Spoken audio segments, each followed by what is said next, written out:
Hello students, welcome to VIPM academy.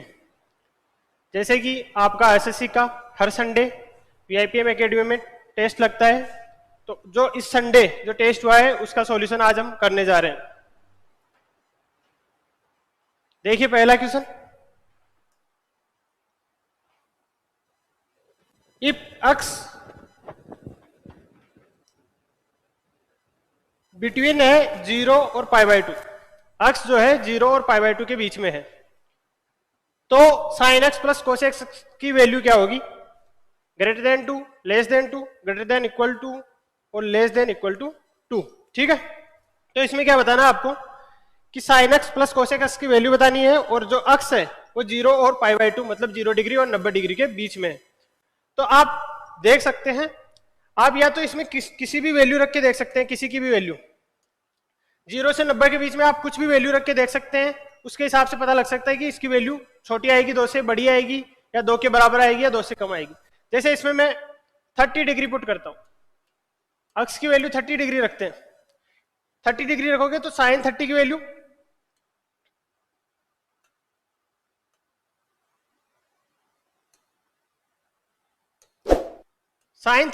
होगी 1/2। ठीक है, और कोसेक 30 की वैल्यू 2, दोनों को ऐड करो, 2 + 1/2, यानी ये 2 से बड़ा आ रहा है, 2 से बड़ा आ रहा है, तो इसकी वैल्यू हो जाएगी ग्रेटर देन 2। एक तो तरीका ये है आपके सामने। दूसरा ये है कि आपको पता है एक चीज कि किसी भी दो संख्याओं का उनका जो समांतर माध्य है वो उनके गुणोत्तर माध्य से ज्यादा होता है। तो इनका समांतर माध्य क्या होगा? कहने का मतलब नॉर्मल मीन वो होगा इनका बटे में 2, और गुणोत्तर माध्य क्या होगा? इनका मल्टीप्लाई का अंडर रूट। समांतर माध्य जो है वो ऑलवेज इनके गुणोत्तर माध्य से बड़ा होता है। ठीक है, क्योंकि वैल्यू जो है थीटा की वो 0 और π/2 के बीच में है। ठीक है, तो यहां से क्या आ जाएगा? sin x plus cosec x greater than, ये क्या हो गया? sin x बटा 1/sin x 1 हो गया, ग्रेटर देन 2। तो यहां से भी आप पता कर सकते हो कि इसकी वैल्यू ग्रेटर देन 2 आएगी। ठीक है, देखो नेक्स्ट क्वेश्चन।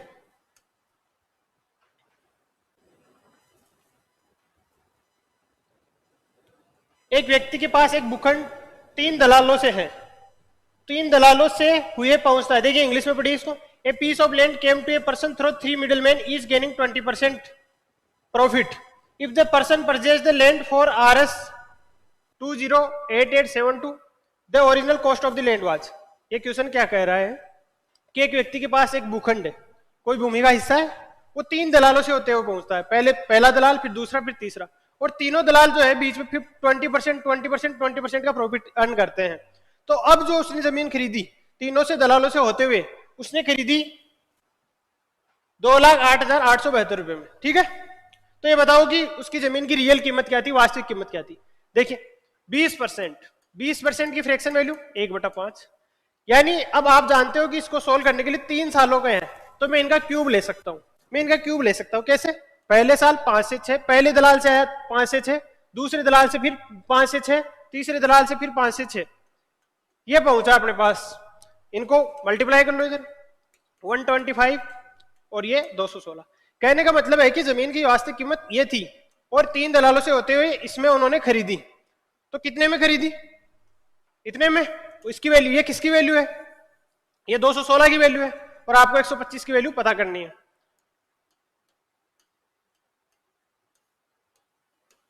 आपको 125 की वैल्यू पता करनी है बस। अब ये इनको काट दो, 9 से काटो पहले, 9 दूनी 18 और 3 6, 9 चौक 36, ऊपर 9 से, 9 दूनी 18, 1 8, तो क्या बचेगा? 9 दूनी 18 और फिर 9 दूनी 18, 2 8 बचा ऊपर, 2 8 का मतलब 9 3 27, 1 8, 9 दूनी 18 और 0 और 9 8 72। अब 24 से काट लो, 24 नाम में होता है 216, तो 24 नाम में 216, फिर 16 बचा, 16 के आगे 0 लगाया अपन ने, 160 हो गया। 24 छिगे 144 होता है, फिर बचा 16, 16 के आगे 8 लगाए तो 168 हो गया, और 24 7 168 होता है। ठीक है, इनको गुणा कर दो आपस में, इसको भी आप दो तरह से गुणा कर सकते हो, 967 गुणा 125 को 25 और 5 में तोड़ लो आप। पहले 25 से कर लो या पहले 5 से कर लो, फिर 25 से करना। पहले 5 से करते हैं, 7 पंजे 35, 3 आ गया, 6 पंजे 30 और 3, फिर 3 आ गया, 9 पंजे 45, 3 48 आ गया। अब इसको कर लो 25 से, 25 पंजे 125, 12 लिख दिया अपन ने, 25 थी 75 और 12 87, 8 लिख लिया अपन ने। 25 अंटे 200 और 8, 208 का 8 लिख लिया, 20, 25 हो गए 100 और 20 120 हो गया। यह जिस भी ऑप्शन में है वो इसका आंसर है, ये इसका आंसर हो जाएगा। भाई 3 दलालों से होते पहुंचता है तो अपन को उसका क्यूब लेना है, अगर 2 से होता तो उसका स्क्वायर लेते और 1 से लेता, क्योंकि ये जो रेशियो अपन ने किया वो मल्टीप्लाई तो होगा लास्ट में। ठीक है, next question.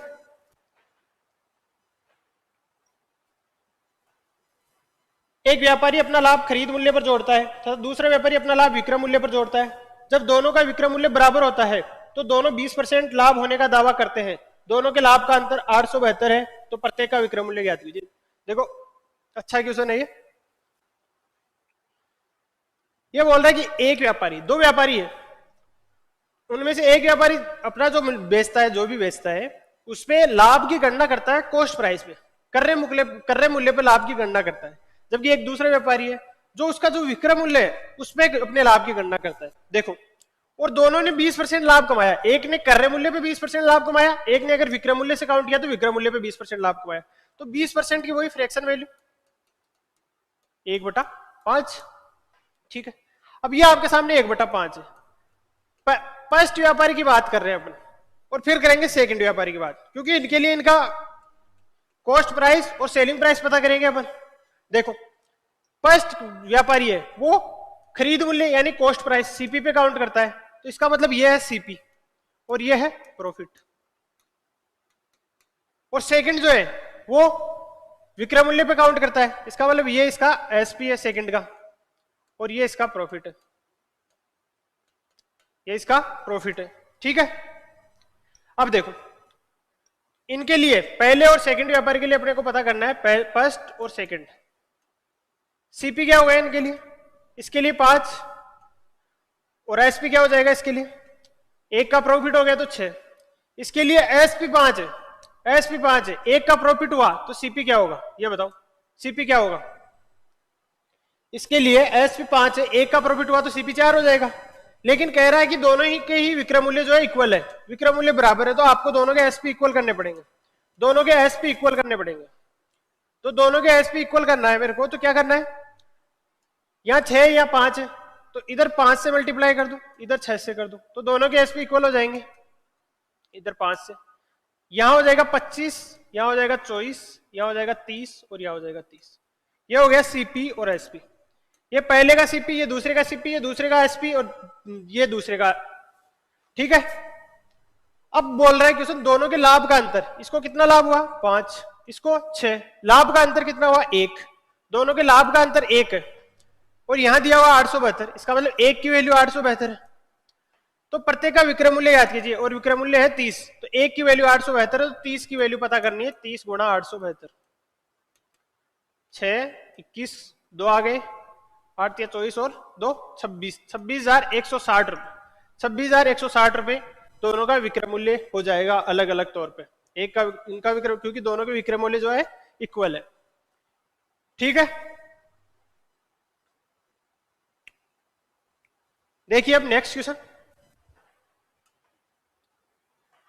Sine cube theta plus cos cube theta upon sine theta plus cos theta plus sine cube theta minus cos cube theta upon sine theta minus cos theta किसके बराबर है। 0 1 2 और 4। ये ट्रिग्नोमेट्री से question, इसमें बहुत कुछ ज्यादा है नहीं, आपको सिर्फ फॉर्मूला लगाना है, और क्वेश्चन ट्रिग्नोमेट्री से है, फॉर्मूला अलजेब्रा का यूज करना है। देखो कैसे, आपने 2 फॉर्मूले देखे होंगे, A cube plus B cube, ये होता है A plus B, A square plus B square minus A B, और दूसरा होता है A cube minus B cube, ये होता है A minus B, A square plus B square plus A B. ठीक है, अब देखो ये क्या है, A cube plus B cube ही तो है, ए की वैल्यू साइन थीटा है, बी की वैल्यू कोस थीटा है, बस। तो यहाँ क्या लिखोगे आप, A cube plus B cube, A plus B, A square plus B square minus A B, तो इसकी जगह लिख दोगे आप sine theta plus cos theta. और मल्टीप्लाई में क्या लिख दोगे, sine square theta plus cos square theta minus sine theta into cos theta, और नीचे क्या है sine theta plus cos theta. पहले हम एक को सोल्व करेंगे इसके हिसाब से बताएंगे और दूसरे की वैल्यू लिख लेंगे। फिर sign theta plus sine theta cut गया, और अब एक वैल्यू होती है sign square theta plus cos square theta, क्या होता है एक होता है, तो यहां हो जाएगा एक, तो यह आ जाएगा पूरा एक minus sine theta into cos theta. ये जो है इसकी वैल्यू आ गई एक minus sine theta into cos theta. इसी प्रकार इसकी वैल्यू पता करोगे आप, यहां पे सिर्फ क्या कर दोगे, जब इसकी वैल्यू लिखोगे तो क्या करेंगे अपन, इसकी वैल्यू लिखोगे तो बहुत ज्यादा कुछ नहीं करना, यहां जो प्लस है इसकी जगह माइनस करना है, यहां जो माइनस है इसकी जगह प्लस करना है, ठीक है, और नीचे माइनस दिया हुआ है, तो यहां ये से फिर ये कट जाएगा, और फिर sine square theta plus cos square theta equal to 1 आएगा। तो यहां क्या आ जाएगा आपके 1 प्लस, यहां क्या आ जाएगा आपके दूसरे वाले में प्लस का चिन्ह है बीच में, 1 plus sign theta into cos theta. ये दोनों प्लस और माइनस के इक्वल कट जाएंगे, और एक दो इसका आंसर आ जाएगा, ठीक है। तो इस क्वेश्चन में क्या करना था, एलजेब्रा के दो फॉर्मूले यूज करने थे, एक ट्रिग्नोमेट्री का फॉर्मूला यूज करना था बस।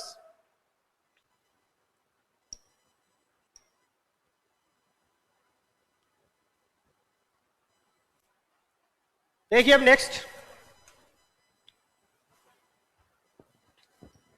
एक बॉक्स में 20 बिजली के बल्ब है, 20 जो है बिजली के बल्ब है, जिनमें से 4 खराब है। इस बॉक्स में से 2 बल्ब या दर्शा चुने जाते हैं, इनमें से कम एक के खराब होने की प्रायिकता है। देखो एक बॉक्स है उसमें 20 बल्ब है बिजली के, उसमें 4 तो खराब है, 4 खराब, तो सही कितने हैं 16 सही, ठीक है 16 सही।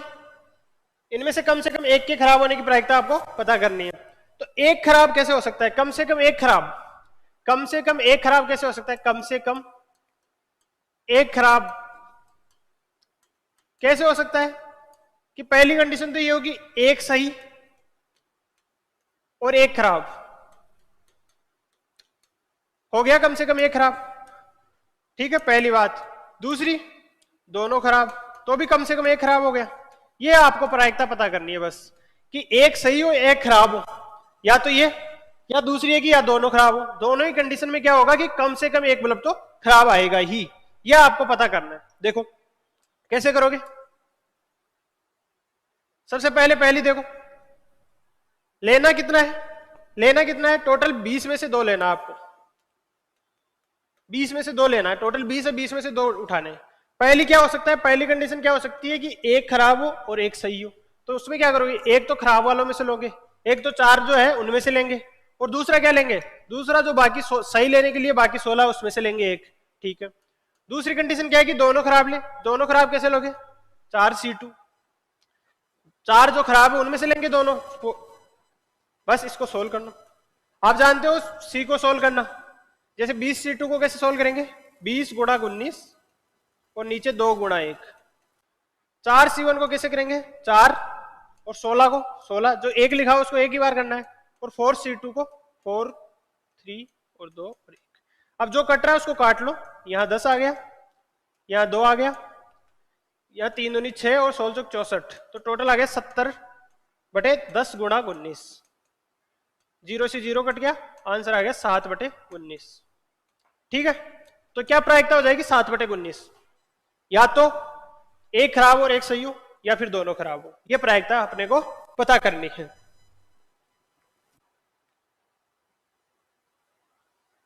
करें नेक्स्ट, देखो फिर नेक्स्ट,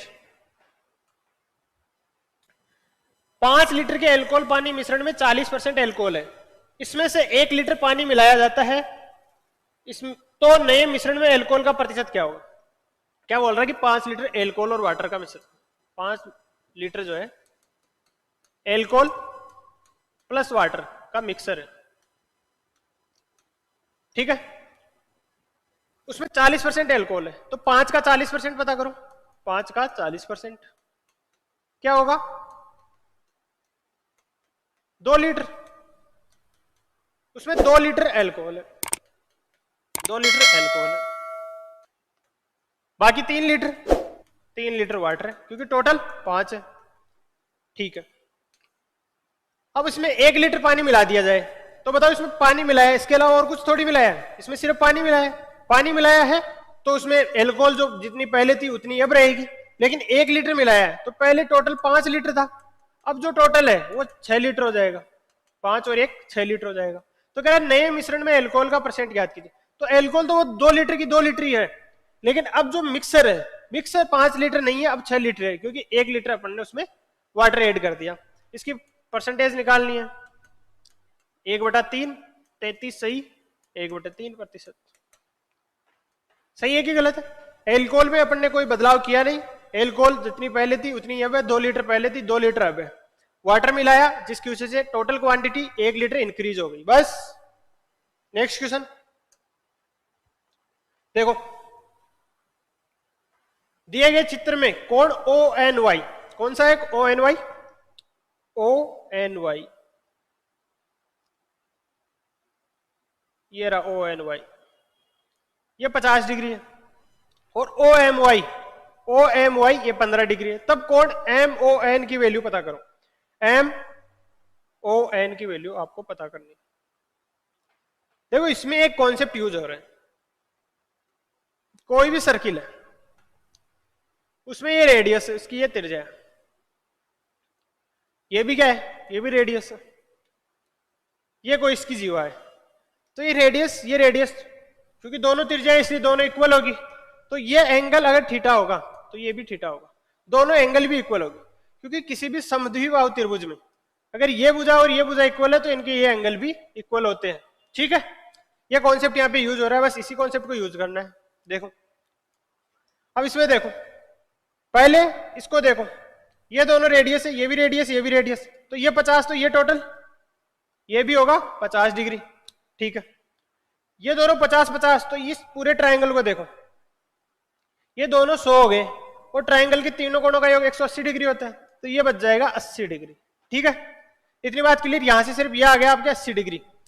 अब देखो इस ट्राइंगल में देखो, ये रेडियस ये 15 डिग्री, तो ये इतना जो है ये 15 डिग्री, 50 पूरा था, ये 15, ये 15 दोनों 30 हो गए, ये पूरा कितना होगा, त्रिभुज के तीनों कोणों का 180 डिग्री होता है, ये पूरा 150 होगा, ये पूरा जो होगा ये 150 होगा, और 150 में से ये 80 है, इसको घटा दिया तो ये बच गया, ये सिर्फ ये एंगल ये हो जाएगा 70 डिग्री। और आपको क्वेश्चन में क्या पूछा है, MON, सिर्फ यही एंगल पूछा है, तो इसकी वैल्यू हो जाएगी 70 डिग्री। ठीक है, 70 degree will be right answer of this question. Okay, next question,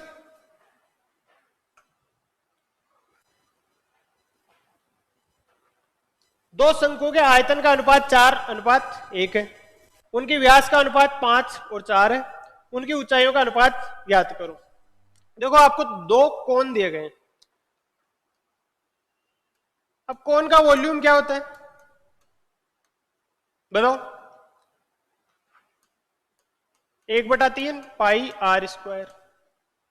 R जो उनके बेस पे सर्किल होता है उसकी रेडियस होती है, और एच उसकी हाइट होती है। तो कह रहा है कि उनके वॉल्यूम का अनुपात V1 और V2, मान लिया उनके वॉल्यूम V1 और V2 है, यह आपको गिवन है 4/1। ठीक है, व्यास का अनुपात 5:4 है, ये उनके व्यास का अनुपात है, तो उनकी त्रिज्याओं का अनुपात भी यही होगा, रेडियस का अनुपात भी यही होगा, क्योंकि नीचे 2 लिखोगे तो दोनों तरफ से कट जाएगा, तो उनकी त्रिज्याओं का अनुपात भी 5 और 4 ही आएगा। अब लिखना है आपको, पहले का आयतन लिखना है 1/3 पाई R स्क्वायर, मान लिया आपने R का स्क्वायर करो 25, और पहली H मान ली H1। ठीक है, अब दूसरा 1/3 पाई R स्क्वायर 16, और दूसरी H2, ये कट गए सब, ये कट गए, H1 और H2 क्या आ जाएगा, 4/1 25 H1 बटा 16 H2। H1 H2 को रख लो, बाकी गुणा कर दो इधर, तो H1 और H2 क्या आ जाएगा, 16 गुणा 4 64 बटा 25, यह आ गया आपका H1 H2 64/25, तो इनका अनुपात आ जाएगा 64 और 25। इनके वॉल्यूम में फॉर्मूले में रख देंगे तो इसका आंसर प्राप्त हो जाएगा। ठीक है, अब देखो नेक्स्ट,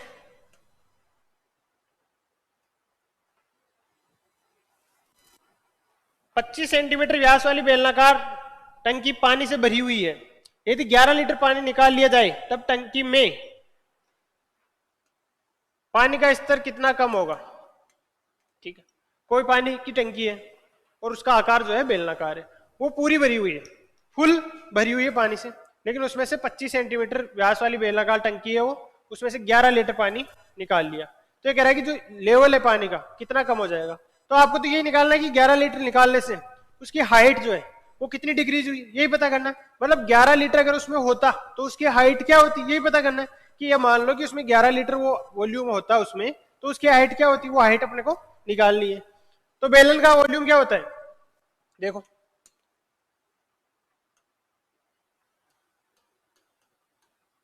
वॉल्यूम ऑफ सिलेंडर होता है पाई आर स्क्वायर एच। अब इसमें वैल्यू रखनी है, ये 11 लीटर के बराबर करना है। 11 लीटर है, ठीक है। 1 लीटर बराबर क्या होता है, 1000 सेंटीमीटर क्यूब। तो देखो, और रेडियस क्या हो जाएगी 25/2। बस ये करना आपको, 11 को 11,000 सेंटीमीटर में बदल दिया तो पाई की वैल्यू 22/7, आर स्क्वायर क्या हो गया 25/2, 25/2 और एच। बस यही पता करना आपको, एच पता करना है कि वो स्तर जितना कम हो जाएगा। जो काट सकते हैं उनको काट दो, 11 से कट गया तो 1000 बच गया, 25 से काटा 40, फिर 5 से काटा 5 और 8 क्या आ गया, अब गुणा कर दो, एच बराबर 8 और 7 56, 56 112/5। तो इसमें से कौन सा 112/5 बन रहा है, देखो 41/2 ये नहीं बन रहा, 22 पंजे 110 और 2 112/5 ये बन रहा है। तो 112/5 उसका आंसर हो जाएगा।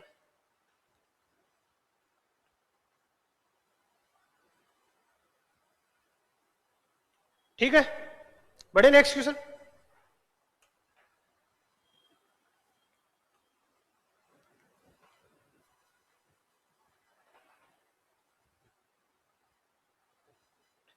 देखो, एक रेलगाड़ी जो है 433.8 किलोमीटर पर हावर की गति से चलती है, तो उसकी गति मीटर पर सेकंड में कितनी होगी। आपके सामने क्वेश्चन है कि एक रेलगाड़ी 433.8 किलोमीटर पर घंटे की गति से चलती है, उसकी गति मीटर पर सेकंड में क्या होगी। अब देखो, किलोमीटर पर हावर में आपको जो भी स्पीड दी गई हो, अगर आपको उसको मीटर पर सेकंड में चेंज करना है, मीटर पर सेकंड में चेंज करना है, तो सीधा है कि 5/18 से उसको मल्टीप्लाई कर दो। 5/18 से मल्टीप्लाई कर दोगे तो जो भी वैल्यू है वो मीटर पर सेकंड में आ जाएगी। कैसे करते हैं ये आप आसानी से देख सकते हो कि किलोमीटर को मीटर में बदलने के लिए 1000 करेंगे, क्योंकि 1 किलोमीटर में 1000 मीटर होते हैं। घंटे को सेकंड में बदलने के लिए पहले मिनट में फिर सेकंड में। अब इसको काटोगे तो इसकी वैल्यू 5/18 है, तो इसको याद ही रख लेते हैं अपन डायरेक्ट की किलोमीटर पर आवर को मीटर पर सेकंड में बदलने के लिए 5/18 से मल्टीप्लाई किया जाता है। आपको 433.8 किलोमीटर पर आवर को बदलना है, तो इसको 5/18 से गुणा कर दो, ये मीटर पर सेकंड में वैल्यू आ जाएगी। देखो 18 से 18 दूना 36, 7 बच गए, 7 के आगे 3 लगा लिया अपने, 18 चौक 72, फिर 1 बच गया, 1 के आगे 8 लगा दिया, 18 एकम 18, इसको 5 से मल्टीप्लाई करना है, 5 5 चौके 20 को 0 2 5 दूनी 10 और 2 12, 1 के बाद पॉइंट है 120.5 मीटर पर सेकंड। क्या आ जाएगा 120.5 मीटर पर सेकंड, इसका आंसर आ जाएगा। बहुत ही आसान है, किलोमीटर पर आवर को जब भी मीटर पर सेकंड में बदलना हो तो 5/18 से गुणा कर दो, खत्म। और जब मीटर पर सेकंड को किलोमीटर पर आवर में बदलना हो तो 18/5 से गुणा कर दो, आपका आंसर मिल जाएगा। ये दोनों चीजें याद रखनी होती है, एग्जाम में ऐसे कन्वर्ट नहीं करना होता, दोनों चीजें याद रखो, kilometre per hour to metre per second 5/18, metre per second to kilometre per hour 18/5। ठीक है, चलिए नेक्स्ट क्वेश्चन की ओर। नेक्स्ट क्वेश्चन है, त्रिभुज एबीसी में आंतरिक द्विभाजक बी और सी बिंदु ऊपर मिलते हैं। यदि ए 80 डिग्री दिया है तो बी और सी कितने डिग्री का होगा या कितने अंश का होगा। देखो ये बहुत आसान क्वेश्चन है। पहले मैं यहाँ पे एक बार आपको डायग्राम बना के बताता हूँ, हालांकि एग्जाम में आए तो इतना ज्यादा डायग्राम बनाने की इसकी कोई आवश्यकता नहीं है, डायरेक्ट याद रखना होता है, एक फॉर्मूला है उसको। ये एबीसी है, आंतरिक द्विभाजक बी का एंगल बाइसेक्टर, यानी आंतरिक द्विभाजक का मतलब इस एंगल को 2 बराबर भागों में काटे, और सी का एंगल बाइसेक्टर जो है या O पर मिल रहे हैं। यदि A आपको 80 डिग्री दिया गया है तो पूछा है कोण BOC क्या होगा, तो इस एंगल को डायरेक्ट याद रखो 90 डिग्री प्लस A/2 होता है। ठीक है, यहां अगर A और B के दिए वो मान लो एंगल बाइसेक्टर, तो ये C पूछेगा वो 90 डिग्री प्लस C/2 हो जाएगा। अगर आपको A और C के एंगल बाइसेक्टर दिए जाए तो B पूछेगा तो B हो जाएगा, यहां जो बनेगा उसको पूछेगा वो हो जाएगा 90 डिग्री प्लस B/2। सीधा याद रखो, प्रूव कर सकते हैं आप, बहुत ही ज्यादा आसानी से इसको प्रूव भी किया जा सकता है। बहुत ही बेसिक प्रॉपर्टी जो है कि त्रिभुज के तीनों कोणों का योग 180 डिग्री होता है, उस प्रॉपर्टी से इस चीज को प्रूव भी किया जाता है। तो आप इसको याद रख लो भी, 90 डिग्री और A की वैल्यू क्या दी गई है 80/2, तो 90 और 40 130, 130 डिग्री इसका आंसर हो जाएगा।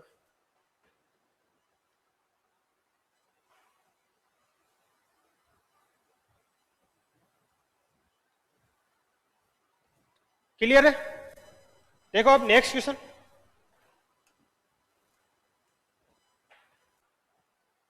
दो व्यक्तियों की वर्तमान आयु क्रमशः 36 और 50 वर्ष है। यदि n साल बाद आयु का अनुपात 3:4 हो जाता है तो n का मान ज्ञात कीजिए। देखो इस क्वेश्चन में आपके सामने ऑप्शन है, तो आप चाहे तो इसको ऑप्शन से कर सकते हैं। कैसे? पहले एक इक्वेशन लिख लेंगे कि 36 और 50 साल है उनकी वर्तमान आयु, तो n साल बाद 36 में n जोड़ दो और दूसरे में 50 वाले में n जोड़ने के बाद 50 प्लस n। अब जो उनका रेशियो है वो 3/4 हो रहा है। सही है कि गलत है? इस चीज को जो है लैंग्वेज में इसको अपन ने गणित की भाषा में लिख दिया। अब आप चाहे तो जल्दी जल्दी से ऑप्शन ए उठाओ, option B, option C, option D उठा के रख लो, जिससे 3/4 आ जाए वो आपका आंसर हो जाएगा। पहला तरीका तो वो है जो आप खुद कर सकते हो। दूसरा तरीका मैं बताता हूं कि आपको नॉर्मल बेसिक क्या है। बेसिक है कि इनको मल्टीप्लाई करो, 36 को 4 से मल्टीप्लाई करो तो 144 प्लस 4n, 50 को 3 से करो 150 प्लस 3n, n को इधर ले आओ, 4n में से 3n गए तो n, और 150 से 144 गया तो 6, तो n की वैल्यू क्या हो जाएगी 6। दोनों मेथड आपके पास,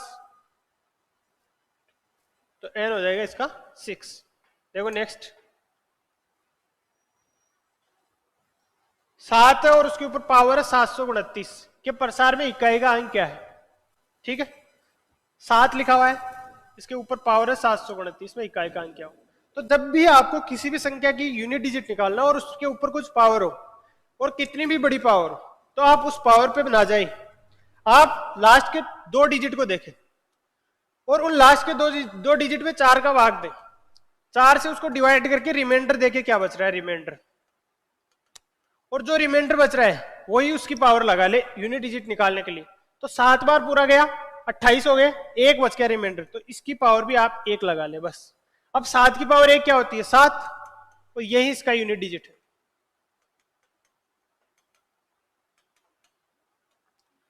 7 इसका यूनिट डिजिट है।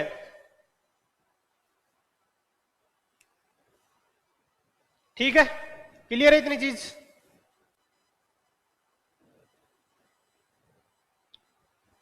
अब देखो नेक्स्ट क्वेश्चन,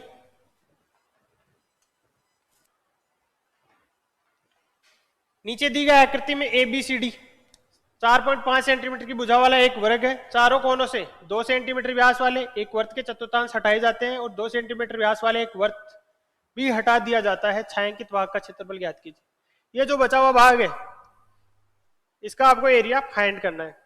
ये क्या है? एक वर्ग है जिसकी भुजा 4.5 सेंटीमीटर है, 4.5 सेंटीमीटर है, और उसके वर्ग के कोनों से 2 सेंटीमीटर व्यास, ये जो है इसका व्यास है 2 सेंटीमीटर व्यास वाले एक वर्त के चतुर्थांश हटा दिए जाते हैं। कोई वर्त जिसका 2 सेंटीमीटर व्यास है, ये वर्त ऐसे है, देखो ऐसे, यहाँ पे भी है ऐसे, यहाँ पे भी है ऐसे, और यहाँ पे भी है ऐसे, तो इनका व्यास जो है वो 2 सेंटीमीटर है, तो इसकी रेडियस क्या हो जाएगी 1 सेंटीमीटर 1 सेंटीमीटर। तो ये रेडियस है इसकी 1 सेंटीमीटर 1 सेंटीमीटर 1 सेंटीमीटर और 1 सेंटीमीटर। ठीक है, और 2 सेंटीमीटर व्यास वाला एक वर्त, और ये वर्त दे रखा है इसका व्यास भी 2 सेंटीमीटर है, ये 2 है, तो इसकी रेडियस क्या हो जाएगी 1 सेंटीमीटर। ठीक है, तो छायांकित भाग का क्षेत्रफल ज्ञात कीजिए। ये जो बचा हुआ भाग है इसका क्षेत्रफल ज्ञात करना है। तो ये बताओ, ये बचा हुआ वाला भाग का क्षेत्रफल क्या है? पूरे वर्ग का क्षेत्रफल। उसमें से ये चारों जो कोनों पे काटे हुए चतुर्थांश, इनका क्षेत्रफल घटाना है और इसका क्षेत्रफल घटाना है। इनका क्षेत्रफल घटा देंगे तो ये छायांकित भाग का क्षेत्रफल बच जाएगा। तो देखो सबसे पहले क्या करेंगे, पूरा बड़ा वाला जो वर्ग है उसके क्षेत्रफल में से ये बड़ा वाला वर्ग है 4.5 सेंटीमीटर भुजा का, तो इसका भुजा स्क्वायर इसका क्षेत्रफल हो गया। इसमें से ये अंदर वाला जो है वर्ग 1 सेंटीमीटर भुजा का, 1 सेंटीमीटर त्रिज्या का, इसका क्षेत्रफल निकालना है तो 22/7 पाई आर स्क्वायर होता है ना, तो 22/7 आर स्क्वायर आर 1 गुणा 1 माइनस ये चतुर्थांश है तो 4 चतुर्थांश है 1 2 3 4 चतुर्थांश मिलके एक वर्त बना लेंगे ना, पूरा एक वर्त बना लेंगे, ठीक है, जिसकी रेडियस 1 सेंटीमीटर है। तो ये हो गया एक वर्त 22/7 आर स्क्वायर, इसकी भी रेडियस 1 है, इसका स्क्वायर करोगे 5 का 25 और 4 को 5 से गुणा कर दोगे 20.25 हो जाएगा।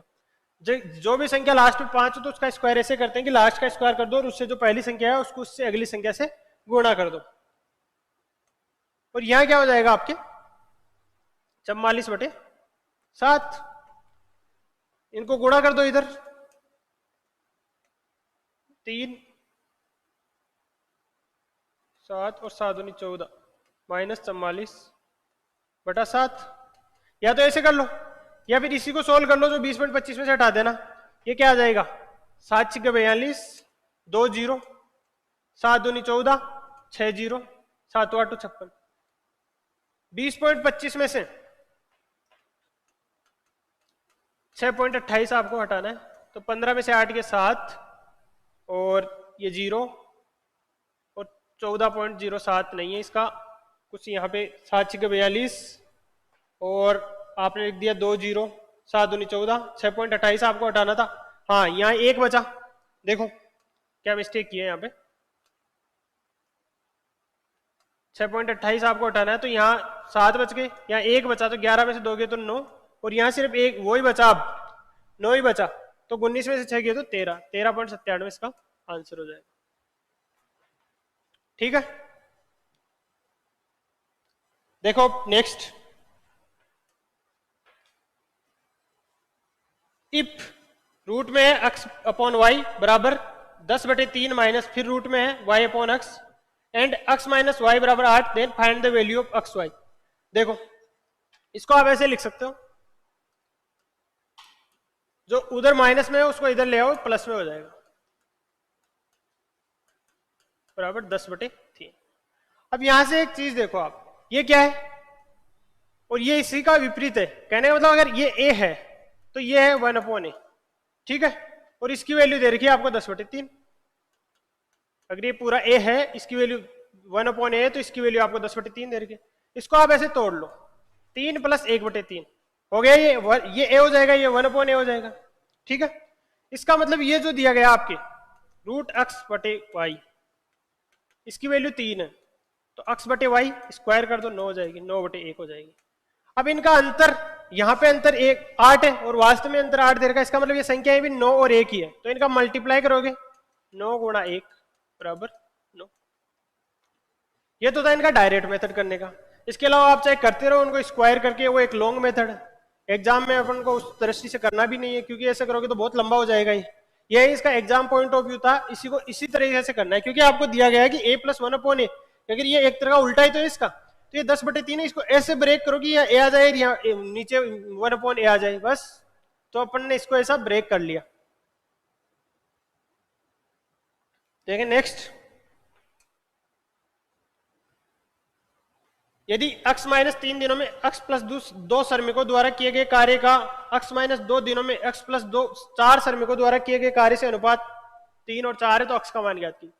x - 3 दिनों में x + 2 श्रमिकों ने जो भी काम किया वो ये होगा, दिन और श्रमिक है उनको गुणा कर दोगे, और x - 2 दिनों में x + 4 श्रमिकों द्वारा किया गया कार्य होगा, इनका रेशियो आपको 3/4 दे रखा है। अब आपके सामने सेम क्वेश्चन है, सेम चीज है, आप ऑप्शन रख के चेक कर सकते हो, जिससे 3/4 आ जाए वो इसका आंसर है।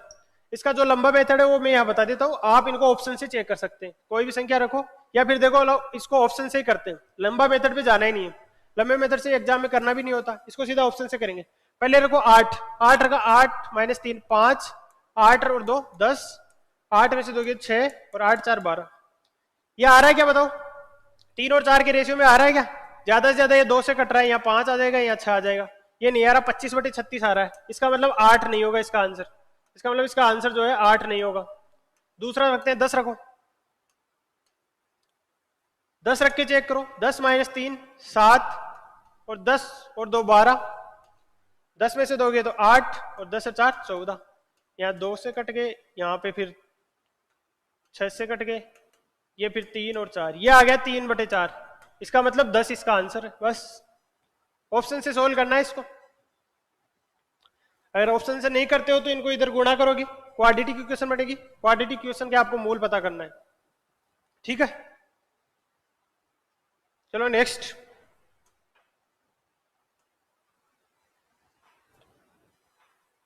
(67) है। यदि 5 की पावर है x+1 माइनस फिर 5 की पावर है x-1 बराबर 600 है, तो 10 की घात 2x की वैल्यू पता करनी है। तो देखो इसको कैसे लिख सकते हैं। ये 5 की घात x और 5 की घात 1 लिख सकते हैं, क्योंकि आधार समान है तो घातें जुड़ जाती है। यहां अगर इसकी ये और एक चीज सेम है, क्योंकि आधार समान होंगे घातें जुड़ जाएंगे। इसको लिख दोगे 5 की घात x और 5 की घात -1। आधार समान है, घातें जुड़ जाएगी, लेकिन माइनस है, इसको नीचे ले जाओगे प्लस में आ जाएगी। इसकी वैल्यू दे रखी है 600। दोनों से 5 की घात x आपके कॉमन आ जाएगी। यहां से 5 की घात 1 की वैल्यू 5 और 1/5 की घात 1 की वैल्यू 5 बराबर 600। यहां करोगे 5 की घात x 5 25 - 1 24/5 बराबर 600। 24 से काट दो, 24 दूना 48, 12 बच गए, 24 पंजे 120। 5 की घात x क्या आ गई 125। ये 5 इधर गुणा हो जाएगा, तो 5 की घात x क्या हो जाएगी 5 की घात 3। दोनों को कंपैरिजन करो, x क्या आ गया 3। x की वैल्यू 3 आ गई आपकी। यहां रखनी है बस x की वैल्यू। 10 की घात 2 गुणा 3, 10 की घात 6। 10 की घात 6 का मतलब क्या हुआ कि 6 जीरो आने चाहिए। 1 2 3 4 5 6, इसमें है 6 जीरो, इसमें 5 है, इसमें 3 है और यहाँ तो 1 है। तो जिसमें 6 जीरो है वो 10 की घात 6 है।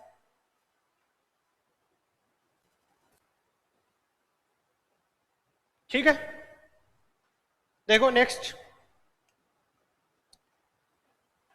0.63 पे बार लगा हुआ है प्लस 0.37 पे बार लगा हुआ है का मान क्या है। देखो इस बार को कैसे खोलते हैं।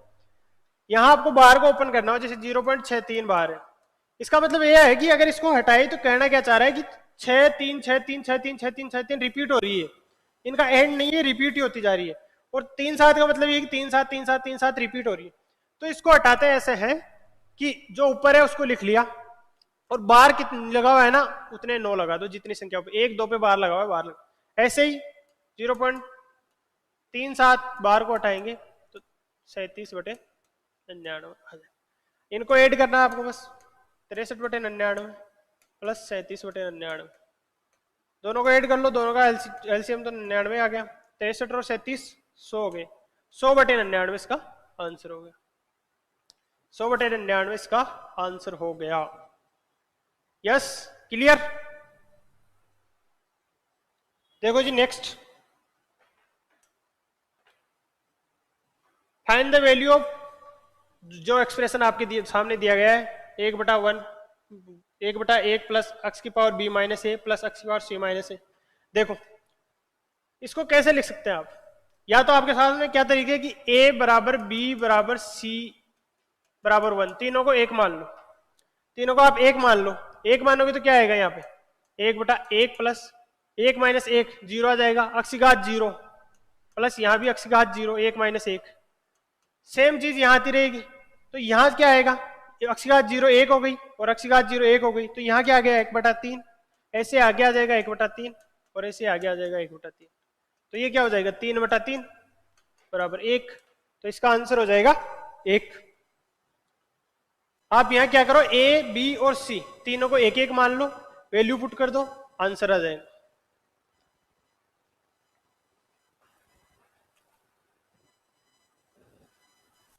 ठीक है, बढ़े नेक्स्ट क्वेश्चन। यदि के 33 15 56 के 18 33 18 और 29 बहुलक 15, तो उनकी माध्य का गणना कीजिए। ये जो एक्सप्रेशन है इनका बहुलक 15 है। तो इनकी माध्यिका की गणना करनी है, इनकी मीडियन क्या होगी वो आपको पता करनी है। देखो बहुलक क्या होता है, जो सबसे ज्यादा बार आए,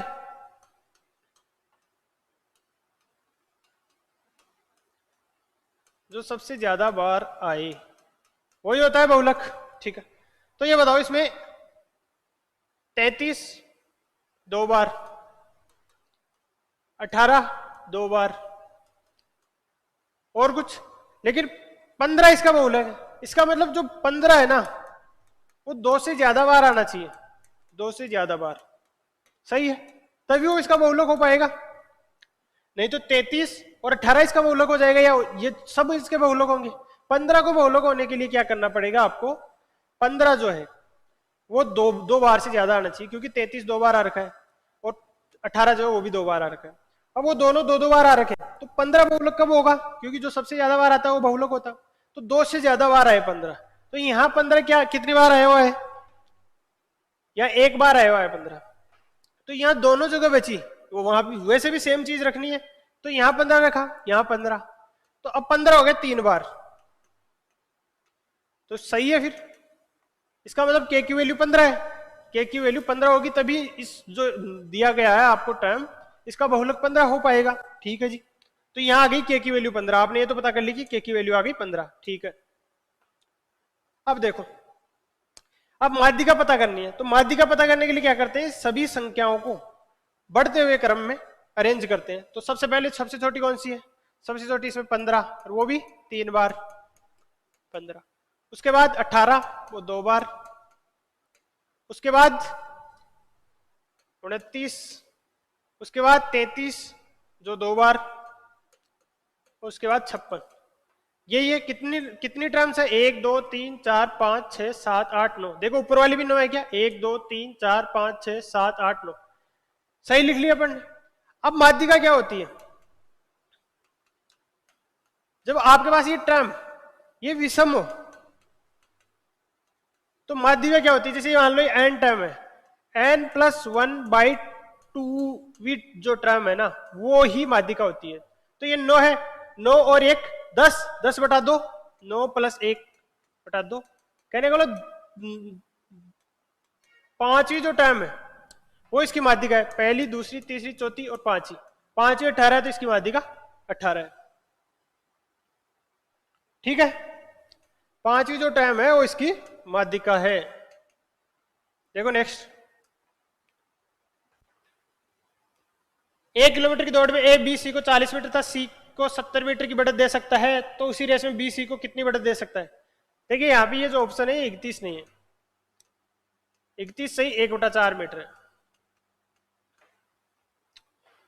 ये देखो ए बी सी 3 लोग हैं, 1000 किलोमीटर की टोटल रेस है, तो ये बी को बढ़त दे रहा है, बी को बढ़त, बी या सी किसी को भी रेस में बढ़त देने का क्या मतलब है, किसी को भी रेस में बढ़त देने का मतलब ये है, जैसे किसी को 100 मीटर की रेस है, 2 लोग हैं, 100 मीटर की रेस है, पहला आदमी जो दूसरे को 20 मीटर की बढ़त दे रहा है, बढ़त देने का मतलब है कि दूसरा आदमी 20 मीटर की छूट हो गई उसको, वो 80 मीटर ही भागेगा और जो पहला है वो पूरा 100 मीटर भागेगा, तो बढ़त देने का मतलब हुआ कि उसको उतना कम भागना है।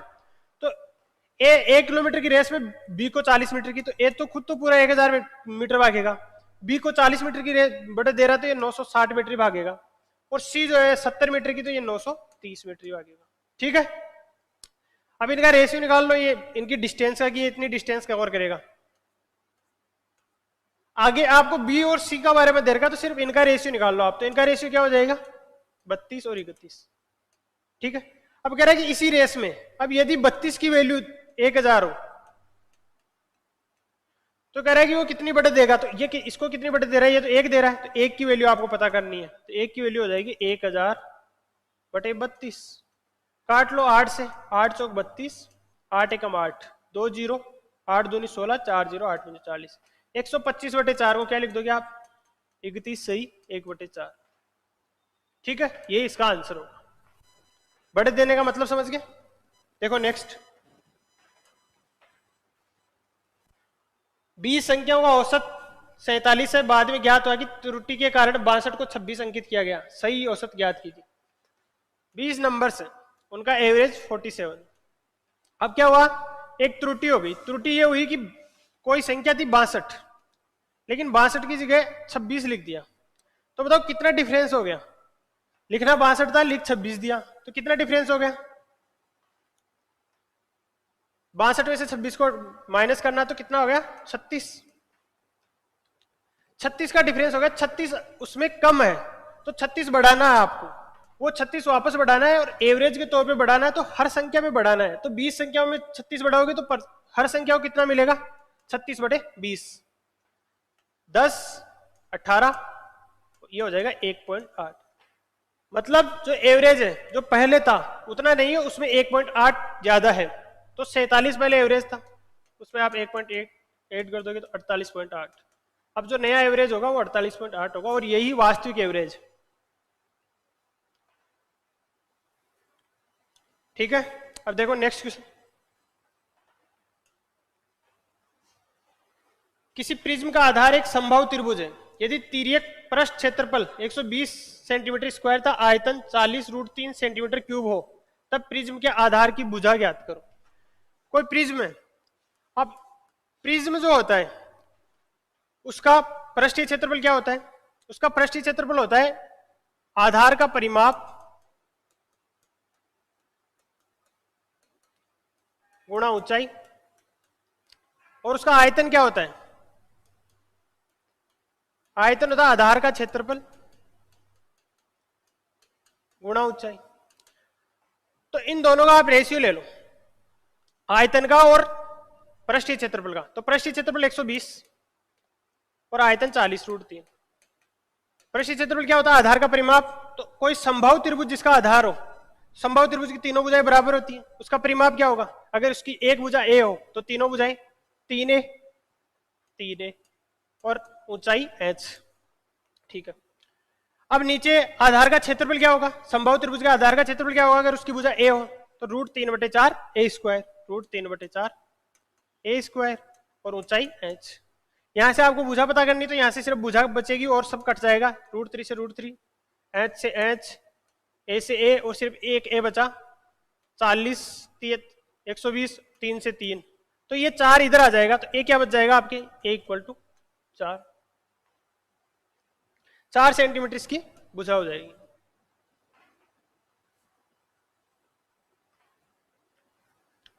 देखो नेक्स्ट क्वेश्चन।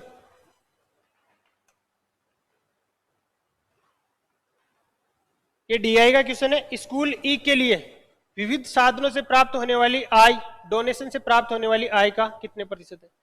ई स्कूल की बात चल रही है, तो यहां देखो ई स्कूल है ना, ये ई का है, अलग अलग यहाँ ट्यूशन फी है, डोनेशन, ग्रांट्स और मिसलेनियस टर्म फी। अब ये कह रहा है कि विविध यानी मिसलेनियस, मिसलेनियस से यहाँ 60 मिल रहा है ई में। डोनेशन से प्राप्त होने वाले आय का कितना परसेंट है, ई में डोनेशन से कितना मिल रहा है, ई में डोनेशन से 15 मिल रहा है, तो ये 60 जो है ये 15 का कितना प्रतिशत है, बस ऐसे ही तो निकालते हैं परसेंट। 15 का कितना परसेंट, 60 है, गुणा 100, 15 चौके 60, 400%, ये हो जाएगा 400%। या ऐसे देख लो कि 60 15 का 4 गुणा है, तो 4 गुणा का मतलब 400%।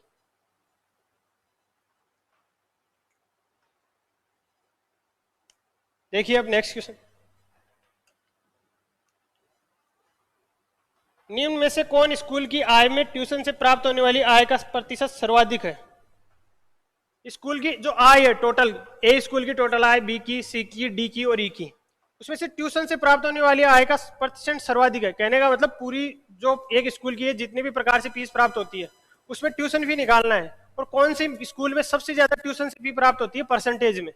जैसे ए में बात करोगे तो ए में ट्यूशन फी 200 प्राप्त होती है, और कितने में से, पूरी स्कूल की एज जो सारी फीस है उसमें से, तो इनको ऐड करो आप, 8 5 13, 13 3 16, 9 25 का 5, 2 4 5 6 7 और 200 है ही ऊपर, तो 275 हो गया पूरा। 275 में से इसकी परसेंटेज निकालनी है, ये तो हो गई ए की। ऐसे आपको बी की निकालनी, बी की देखो 150 बटे, सबको ऐड करना है, तो 32 18 50, 50 और 17 67 8 75, 125 50 में 75 ऐड करो, 225 गुणा 100। ऐसे सी का निकालना आपको, 68 और टोटल कितना है 27 और 12 39, 9 48, 10 58, 58 और 68 कितना हो जाएगा आपके 60, 50, 110, 138। ठीक है, और ऐसे ही डी की निकालनी है। तो जिसमें सर्वाधिक आएगा वो आपको पता करना है। तो इसमें तो यहां से कम लग रहा है, देखो यहाँ देखो 25 अंटे और 25 का 11 बार, तो 8/11 आ रहा है यहाँ पे 25 का 150 और यहाँ पे 25 नाम है 225 और यहाँ 2 और यहाँ 3, यहाँ 200/3 आ रहा है। 200/3 का मतलब क्या हुआ 66, सही 2/3। यहाँ क्या हो गया 8/11 का मतलब क्या हो गया 800/11, 7 बार 77, 3 0, मतलब लगभग 72 के लगभग आ रहा है। ऐसे डी का पता करोगे 90 का पता करोगे 90 और टोटल क्या है 100 हो गए यहाँ तक, यहाँ 12 12 24 और 11 35, 135 में से गुणा 100। ठीक है, 45 से भाग दे लो, 45 2 और 3 वही 200/3, यहाँ भी 66 के लगभग। तो सबसे ज्यादा क्या आया, सबसे ज्यादा एम में आया 72%, तो इसका आंसर हो जाएगा ए। ठीक है, तो ये था आज का पेपर। अगर आपको पसंद आया तो लाइक कीजिए, शेयर कीजिए और सब्सक्राइब कीजिए, और आगे भी ऐसे ही नेक्स्ट पेपर के देखिए कि कौन से क्वेश्चन आपको नहीं आते हैं तो उनको कैसे सोल्व किया जाता है। Thank you.